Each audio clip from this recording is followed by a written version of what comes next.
우리가 이 땅에 잘 살고 잘 되는 비결 하나님 감동시키면 됩니다. 오늘 본문에 하나님인 예수님을 감동시킨 사람 나옵니다. 이름은 모릅니다. 그는 백부장입니다.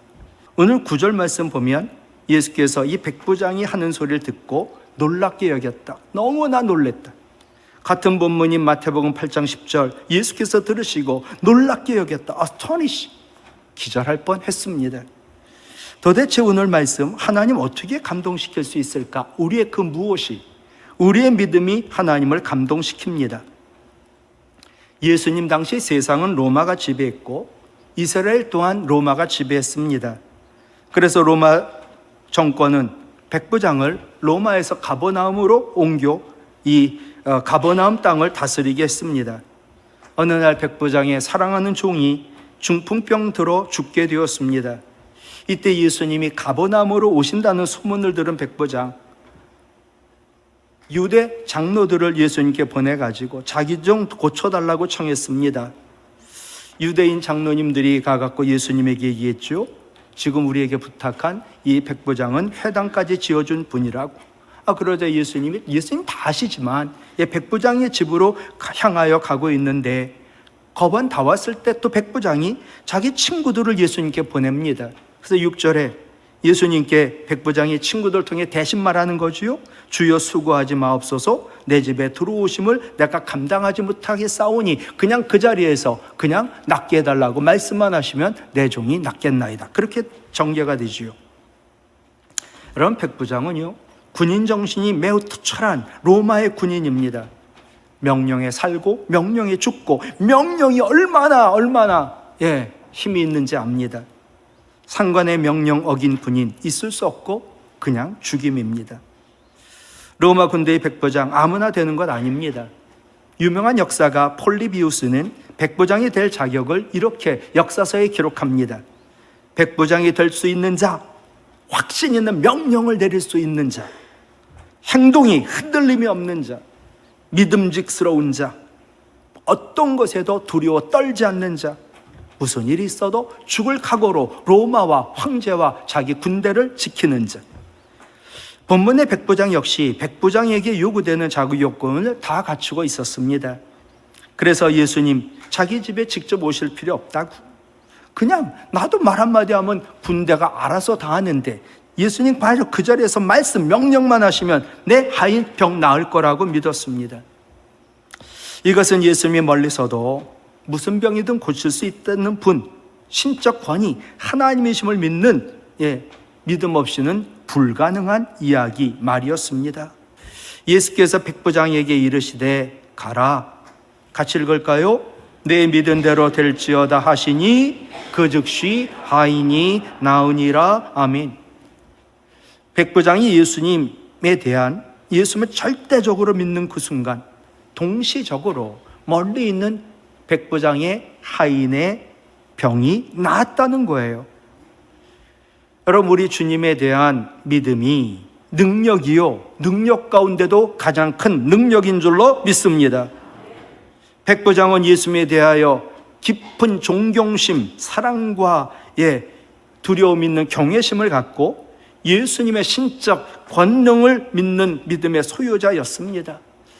그러자 예수님은 백부장의 말을 들으시고 놀랍게 여기시며 칭찬하셨지요. 오늘 9절 예수께서 백부장의 말을 들으시고 그를 놀랍게 여겨, 같이 읽을게요. 이스라엘 중에서도 이만한 믿음은 만나보지 못하였노라 하시더라. 아멘. 백부장은 놀라운 믿음으로 주님을 놀라게 할 정도로 감동시켰고, 그래서 주님께 칭찬을 들으셨고 백부장의 소원이 이루어졌습니다. 우리 하나님, 우리 주님 감동시키면 소원도 기도도 이루어집니다. 그럼 하나님 감동시킨 백부장의 믿음은 어떤 믿음이었을까? 첫 번째로 어떤 문제든 모든 문제 주님께 가지고 나오는 믿음입니다. 백부장은 종이 병들어 죽게 된 문제를 죽는 것 뻔합니다. 근데 주님께 가지고 나왔습니다. 뻔한데 주님께 가지고 나오면 가능성이 있습니다. 불가능한 어떤 문제를 할지라도 오직 해답은 우리 주님이라는 믿음이 백부장에게 있었던 거지요. 여러분, 사람이 기본적으로 문제가 발생이 되잖아요. 그 문제 해결을 위해서 노력해요. 그럴 때 문제 해결자를 제대로 찾아가는 것, 그것이 문제를 해결하는 방법이거든요. 어떤 문제든 예외 없어요. 살 소망이 끊어진 문제든 사형 선고 받은 문제든 그 답을 찾기 위하여 능히 하지 못하실 것이 없으신 우리 주님께 모든 문제를 가지고 나오는 것이 믿음 가운데 최고의 믿음인 줄로 믿습니다.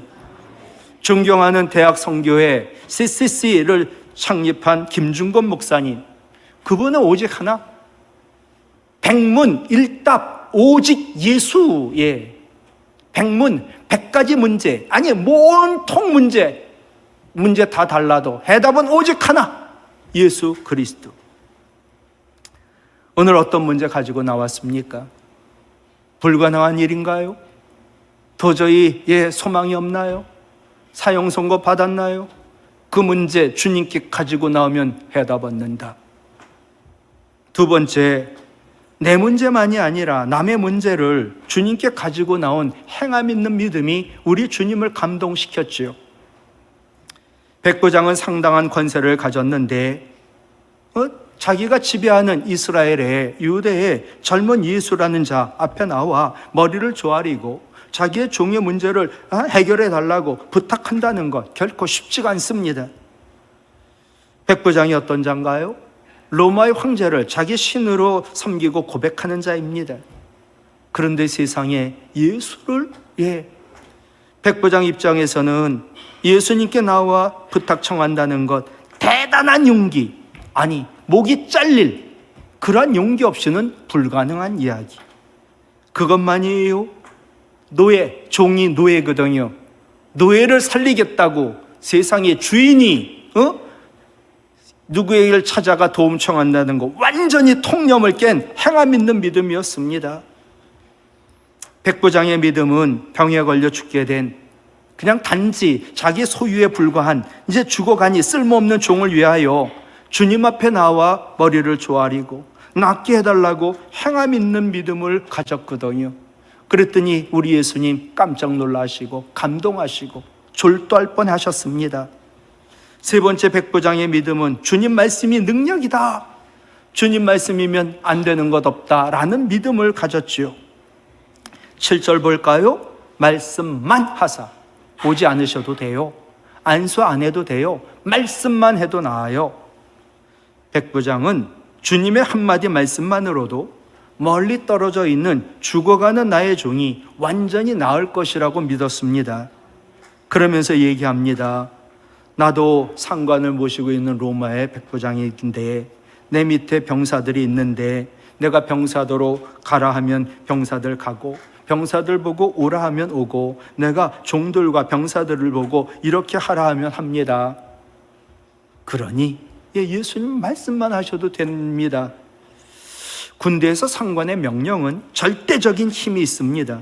이걸 너무나 잘 아는 백부장, 예수님 말씀 한마디면 그게 능력이 있기에 로마 군대 장관, 황제 그것과 비교할 수 없는 절대적인 능력이 예수님 말씀 안에 있음을 믿었습니다.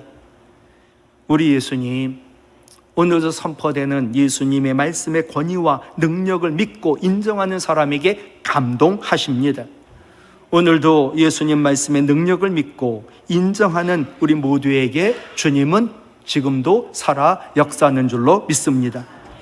오늘 백부장처럼 어떤 문제든 예외 없이 주님이 해답이니까 주님께 가지고 나오는 믿음, 내 문제만이 아니라 나의 사랑의 지경이 넓혀 남의 문제까지, 내가 사랑할 수 없는 자의 문제까지 주님께 가지고 나오는 행함 있는 믿음, 주님 말씀은 능력임을 믿는 믿음으로 주님을 감동시키고 주님이 우리의 삶 가운데, 기도 가운데 살아 역사하시기를 주님의 이름으로 부탁을 드립니다. 두 번째, 우리 사랑이 하나님 감동시킵니다.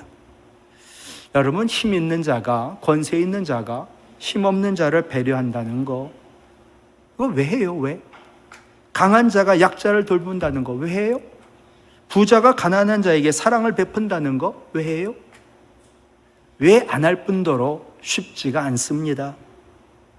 그런데 백부장은 병들어 죽게 된 종이라고 표현이 됐지만 노예입니다. 나의 소유에 불과하고 짐짝에 불과합니다.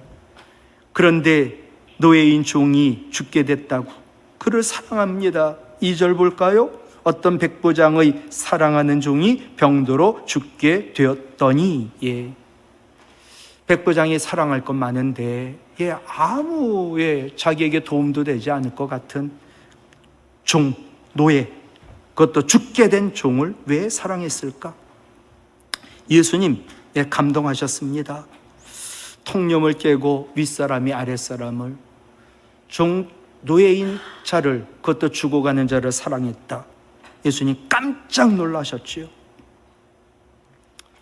백부장은요, 지금 죽어가는 종이 자기의 가족이에요. 그 죽음 임종을 지키느라고 그는 그 자리에 자기의 죽어가는 노예를 보고 있고, 직접 예수님 찾아가지 못하니까 자기 마을에 유대인 장로들 예수님께 보내가지고 백부장이 말하는 거죠. 장로님들, 내 종이 내가 사랑하는데 병들어 죽게 됐거든요. 나 대신에 지금 예수님께 나아가 우리의 종이, 노예가 병으로 죽게 됐으니 고쳐달라고, 그것도 나를 대신하여 간절히 구해달라고. 4절 보세요. 이에 그들, 유대인 장로들이 예수님께 나와 간절히 구하였다. 간절이라는 헬라어는 열심히 부지런히 마음을 다하여 간구하는 걸 말하거든요. 유대인 장로들이 백부장 부탁받고 예수님께 이처럼 열심히 구했다는 것, 참으로 놀라운 일, 도저히 일어날 수 없는 이례적인 일입니다. 그 이유가 뭘까? 백부장이 그토록 유대인의 장로로부터 인정을 받았다라는 사실입니다. 사람이 손가락질하고 사람들이 늘 보는 대상인데, 그 밑에 있는 사람들이, 주위의 사람들이 인정해주는 사람. 4절 보실래요? 이 일을 하시는 것이, 백부장이란 사람이 노예가 죽어가는 걸 예수님께 고쳐달라고 이 일을 하시는 것이 이 백부장에게는 합당하나이다. 2가지로 해석할 수 있어요. 이 사람이 여태까지 한 행동으로 보면 사람 같지 않은 노예도 죽어가는 거 살려달라고 부탁할 수 있고, 또 이 사람이 부탁하면 예수님이 그 은혜를 베푸시기에 합당하다라는 뜻도 있거든요. 그동안 백부장이 따로가 아니었어요. 삶과 말이 하나였어요. 그동안 백부장이 베푼 사랑과 호의가 어느 정도인지를 알 수 있는 거죠. 누굴 통해서? 유대인 장로들을 통해서. 유대인 장로들이 말합니다. 백부장이 어떤 사람인가? 예수님에게 얘기하는 거예요. 백부장은 우리 유대 민족을 사랑했습니다. 5절 볼까요? 이제 백부장 얘기를 하면서 예수님께 도움 청해야 되잖아요. 그 백부장은 우리 민족을 사랑했다고. 지금 백부장은 이방인이잖아요. 지배층이잖아요. 근데 그 백부장이 자기가 지배를 하고 있는, 지배받는 민족, 유대 민족을 내가 그들한테 잘 보인다고, 상관한테 잘 보여야지 출세하는데 내가 지배하고 있는 피지배 계층을 왜 사랑했을까? 무조건 헌신적으로 사랑했어요. 백부장이 유대 민족을 사랑하니까 한 행동이 뭔지 아세요? 유대인들의 회당을 지어줬어요. 5절, 그가, 백부장이 우리를 위하여 사랑했는데 회당까지 지어줬다고. 예수님 당시 세상의 이방인이 유대인들을 위하여 회당을 지어줬다는 거 도대체 이해가 안 됩니다. 초월적이고 대단한 사랑이었습니다.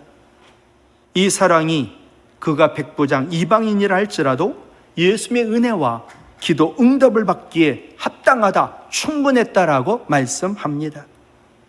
그리고 백부장, 이제 유대인의 장로들에 의하여, 유대인 장로들이 우리 백부장이 얘기를 하는데 자기 종이 죽게 되었으니 예수님 고쳐달라고 합니다. 그랬더니 얼마나 간절했는지 예수님이 그 백부장 집으로 오고 있는 거예요. 그 소식을 들은 또 백부장이 유대인의 장로들에 의하여 이어서 자신의 의사를 전달하기 위하여 집에 같이 있던 자기 벗들을 또 예수님께 보냅니다. 6절 보세요.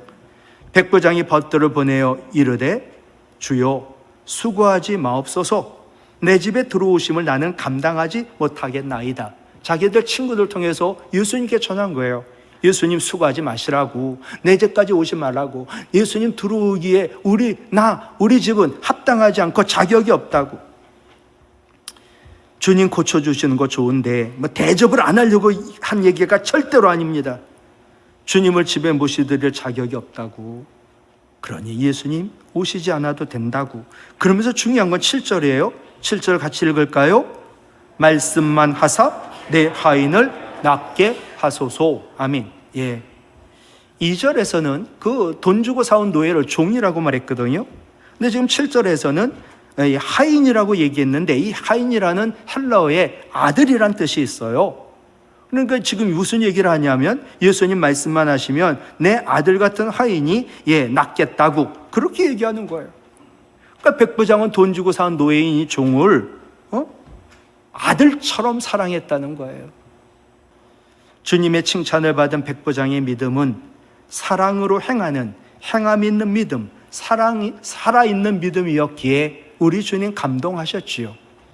여러분 반드시 아셔야 돼요. 우리가 구원받는 건 믿음으로 받아요. 근데 이제 구원받은 후에 믿음은 반드시 행함으로 나타나야 돼요. 근데 그 행함이 뭔지 아세요? 사랑이에요, 사랑. 백부장의 믿음의 행함은 사랑이었고, 사랑이 없는 것, 그것은 죽음뿐입니다. 하나님 모든 것을 높고 낮게 만드셨어요. 평평하게 만들지 않았어요.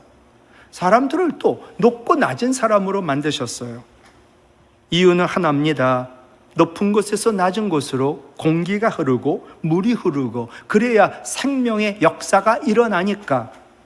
교회도 마찬가지죠. 사회도 마찬가지지요. 높은 곳에서 낮은 곳으로 사람들이 베풀고 사랑이 흘러가야, 그럴 때 그곳에 생명이 있고 하나님 나라 임하고 하나님 원하시는 세상이거든요.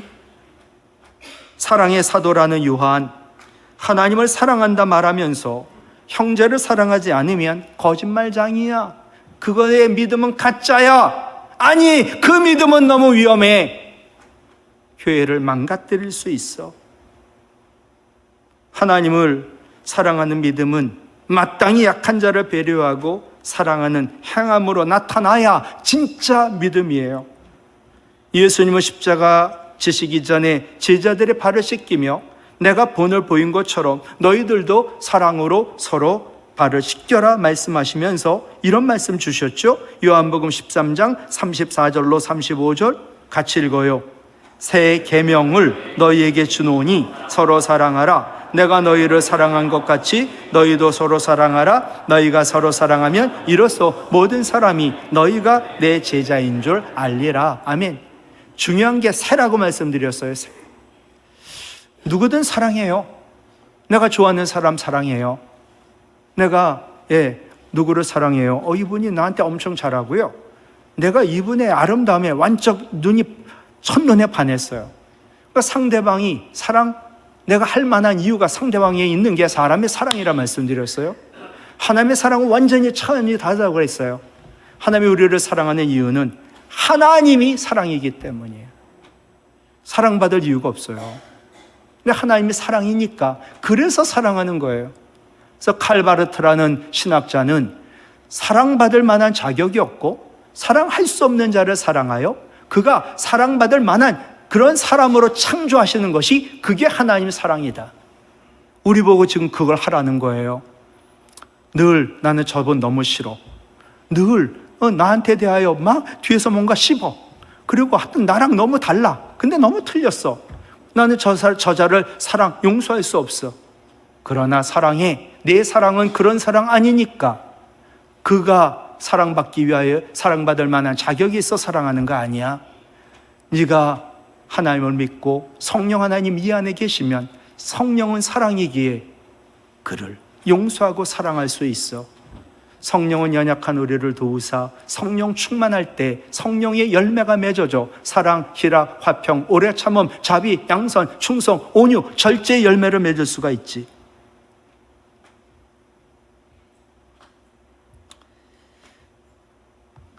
예수님의 제자는 제자 훈련 받아서 되는 게 아닙니다. 성경 공부 많이 해서 되는 거 절대로 아닙니다. 제자 훈련이든 성경 공부든 그걸 통해 서로 사랑하는 것뿐이지요. 특히 높은 자가 낮은 자를 사랑하는 사랑의 사람 될 때 예수님 제자가 되는 겁니다. 그룹 끼리끼리 모여서 성경 말씀 듣고 서로 사랑하는 것, 그것은 온전한 사랑 아닙니다. 내가 도저히 저 사람과는 친구 될 수 없어, 우리 그룹에 들어올 수 없어, 너무나 약한 자야, 나와 너무 달라, 가방끈이 짧아, 그런 소리 절대로 하면 안 되고, 그를 우리 안에 들여와 높은 자가 낮은 자를 섬기며 그 공동체, 진짜 예수님을 사랑하는 제자들의 모임인 거지요. 지극히 작은 자에게 행하는 것, 주님 섬기는 겁니다. 그러므로 교회에서도 약한 자 배려하고 내가 받은 사랑 함께 나누는 게 우리 하나님을 사랑하는 것이지요. 이것이 바로 백부장의 믿음이요, 주님을 감동시킨 믿음의 출발점이었습니다. 우리 모두 백부장처럼 믿음으로 약한 자를 배려하는 사랑으로 우리 믿음이 주님 닮아가기를 간절히 바랍니다. 선한 목자교회 유기성 목사님, 감리교는 우리랑 좀 달라요. 믿음 좋은 분들을 장로로 택했어요. 너무나 실망했어요. 교회가 문제가 일어나고 열심히 이거 충성은 다 하는 것 같은데 문제가 곳곳에서 발생돼요. 깨달았지요.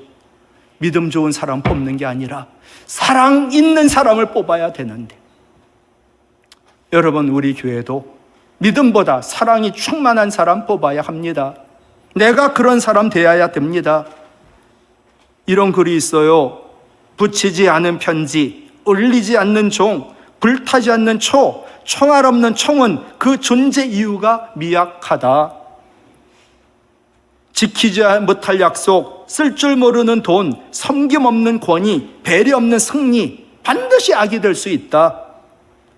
진실 없는 친구, 존경 없는 아부, 미소 없는 인사는 우리를 너무나 슬프게 한다. 사랑 없는 정의 혹은 공의, 정의 없는 사랑, 공의 없는 사랑, 분배 없는 성장, 성장 없는 분배, 완전히 공허한 메아리 같은 헛된 논리에 불과하다.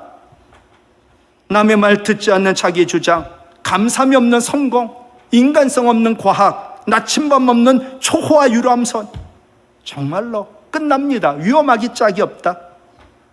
중요한 게 그래요. 교회 땅만 밟는 예배, 기도 없는 성공, 말과 혀로만 하는 사랑, 중언부언하는 기도, 신앙의 무늬만 있는 짝퉁이다, 가짜다. 사랑 없으면 그건 믿음이 아닙니다. 베드로전서 4장 8절 같이 읽어요. 사랑은 허다한 죄를 덮느니라. 잠언 10장 12절 같이 읽어요. 사랑은 모든 허물을 가리느니라. 신앙생활도 목회도 믿음 중요합니다. 그러나 사랑이 먼저입니다. 사랑으로 장로님, 권사님, 집사님, 우리 성도들 덮어주고 가려주는 것, 그게 목사가 할 일이요, 우리 모든 성도가 할 일이요. 그런 목사 필요합니다. 고린도전서 13장 1절 같이 읽을까요? 내가 사람의 방언과 천사의 말을 할지라도 사랑 없으면 소리나는 구리와 울리는 꽹과리가 됩니다. 사랑 없으면 아무것도 아닙니다. 말씀을 마칠게요. 사람을 감동시켜도 망하던 가게가 잘 됩니다. 하물며 사랑에 하나님을 감동시키면 망해가던 우리 가정도, 우리 사업도, 기울어지던 우리 교회, 한국교회, 우리나라 이 민족 살아나고 잘 될 줄로 믿습니다. 믿음 충만, 사랑 충만한 우리 성도와 교회 되길 원합니다.